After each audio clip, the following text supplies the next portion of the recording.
The $600 a week pandemic cash is coming to an end, and the music industry is left to scramble in uncertainty once again. So, here to talk about how not to slip into that starving artist mindset is Stephanie Carlin. And how, tell us, Stephanie, I know you're talking about like how you can trust yourself to monetize your calling. Thanks for having me, Peter. Yeah, the $600 a week pandemic cash is running out. And we are in the middle of a reinvention, not just in this industry that really wasn't working all that spectacularly, but we're also in a personal reinvention. And right before the reinvention is the crisis. It's just the cycle of what is: life, decay, death, rebirth. And as we're in this really uncomfortable space between death and rebirth, it is imperative that you trust yourself. Yeah, you can't count on your government to deliver safety. You can't count on mainstream media to deliver the truth. You can't count on your stimulus check to provide security. No, this time is forcing us to figure out how the hell to trust ourselves. And there ain't nothing more conditioned in our brainwashing to get us all crazy than money. Money makes us crazy, but money is an energetic signature and declaration of how much we're worth. And we're birthed into a paradigm that dictates to us how little we're worth. So your mission is to fully reject this paradigm. And we do that by getting real about our belief systems around money and how they unconsciously dominate us. And I want you to put yourself in one of these four categories. Are you in a survival mentality with money, where money is a tool for getting by? You live paycheck to paycheck. You play not to lose. That's the survival mentality. Are you in the saving mentality? Like you only shop when there's a sale, or you spend more time doing something yourself to save money, but you're actually wasting time. It's like that coupon clipper life. That's the saving mentality. Or are you in a comfort mentality, where you're not obsessed with money anymore? You let go of that money is the answer, and it's just a tool to have more comfort and luxury in your life.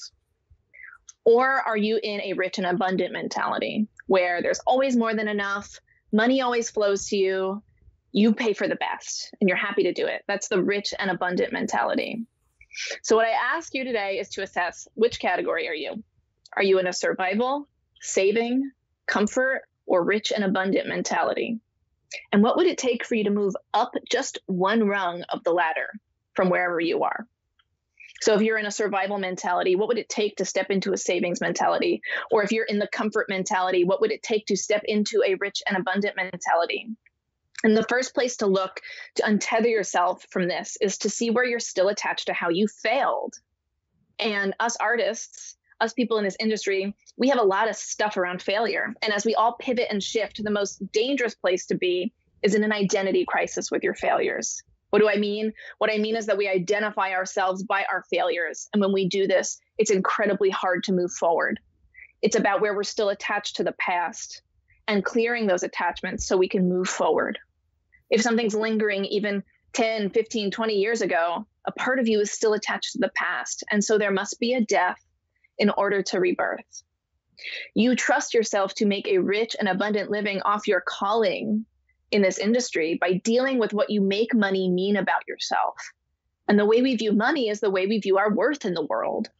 So I ask you to do the work to stop betraying yourself, stop violating your gifts because of how you or your parents or your soul failed.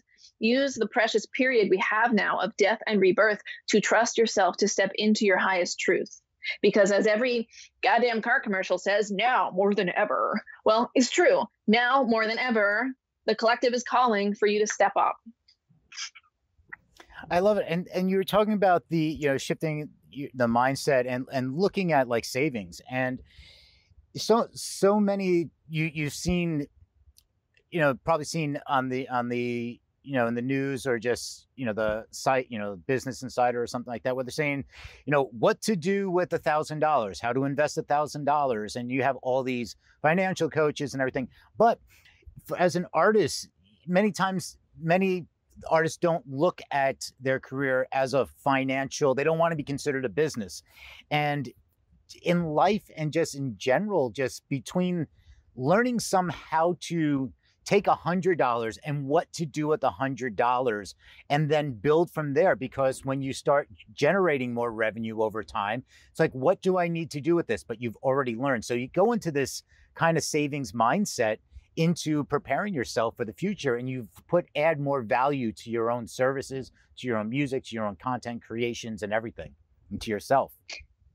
And you're talking about that line that an artist has to toe, that you are a business entity, but that your soul is being expressed through your art, and it can't be tainted by some of these business practices. So it's very two-forked, and there's mastery to towing that line.